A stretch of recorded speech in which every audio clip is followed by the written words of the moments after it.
यह कहानी एक वफादार नौकर गोपाल की है जो अपने मालिक के प्रति निस्वार्थ भक्ति रखता है। हालांकि परिस्थितियां उसे एक कठिन परीक्षा में डाल देती हैं, जिससे उसे बहुत बड़ी सीख मिलती है। एक छोटे से गांव में सुरेश नाम का लड़का रहता था।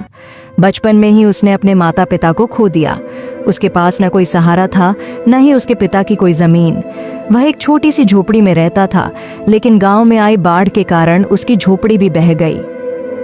गांव के जमींदार धर्मदास बहुत दयालु व्यक्ति थे। उन्होंने सुरेश पर दया कर उसे अपने यहाँ काम पर रख लिया और रहने के लिए एक झोपड़ी दे दी। समय बीतता गया और सुरेश बड़ा हो गया।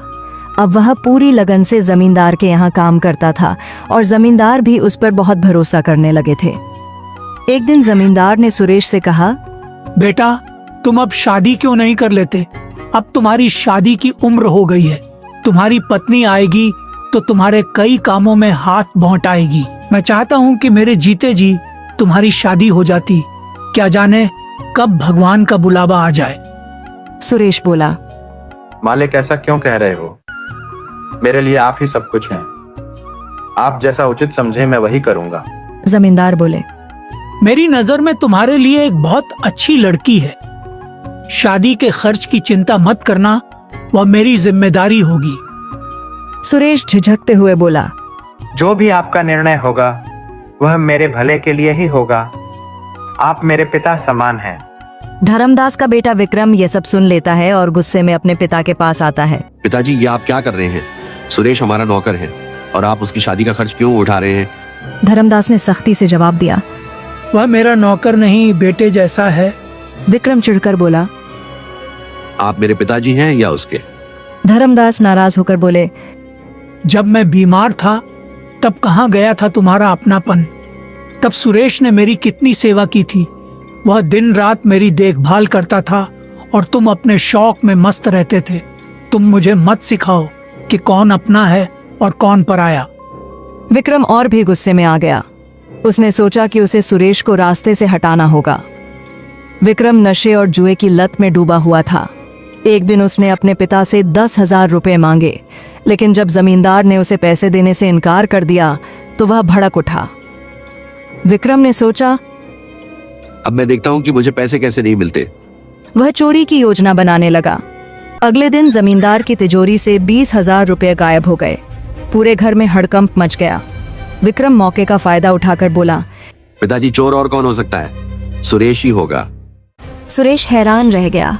उसने सफाई दी, मालिक, मैं ऐसा नहीं कर सकता। आप पर मेरा पूरा जीवन समर्पित है। लेकिन विक्रम ने उसे झूठा ठहराते हुए उसके घर की तलाशी की मांग कर दी।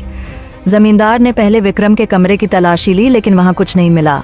फिर सुरेश की झोपड़ी की तलाशी ली गई और वहां से पैसे मिल गए। सुरेश स्तब्ध रह गया। यह कैसे हो सकता है? यह किसी की साजिश है। जमींदार का भरोसा टूट गया। विक्रम बोला, देख लिया पिताजी, अब पता चला कि कौन सच्चा है और कौन झूठा। धर्मदास को बहुत बड़ा झटका लगा। उन्होंने सुरेश की तरफ देखा, लेकिन कुछ नहीं बोले। सुरेश रोते हुए बोला, मालिक, मैं निर्दोष हूँ। मैं आपके लिए जान दे सकता हूँ, पर चोरी नहीं कर सकता। धर्मदास ने गहरी सांस ली और कहा, मुझे अब कुछ नहीं कहना, तुम यहाँ से चले जाओ। सुरेश वहां से दुखी होकर चला गया। लेकिन गांव के एक बुजुर्ग ने यह सब देख लिया था। उन्होंने जमींदार को बताया कि उन्होंने आधी रात को विक्रम को चुपके से पैसे छुपाते देखा था। धर्मदास को जब यह सच पता चला तो उन्हें बहुत पछतावा हुआ। उन्होंने तुरंत सुरेश को बुलाया और गले से लगा लिया। बेटा, मुझसे बहुत बड़ी गलती हो गई। मैं तुम पर भरोसा नहीं कर सका। विक्रम ही असली चोर है। सुरेश की आंखों में आंसू थे, लेकिन उसने जमींदार से कहा, मालिक, आपको दोषी महसूस करने की जरूरत नहीं। आपके लिए तो मैं जान भी दे सकता हूँ। धर्मदास ने विक्रम को घर से निकाल दिया और उसे अपनी गलती सुधारने का आदेश दिया। विक्रम का झूठ उजागर हो चुका था। गांव के लोग जमींदार के फैसले की सराहना करने लगे। सुरेश को फिर से जमींदार ने अपने साथ रख लिया और उसे अपना उत्तराधिकारी बना लिया। इंसान की असली पहचान उसके कर्मों से होती है, न कि उसकी संपत्ति से।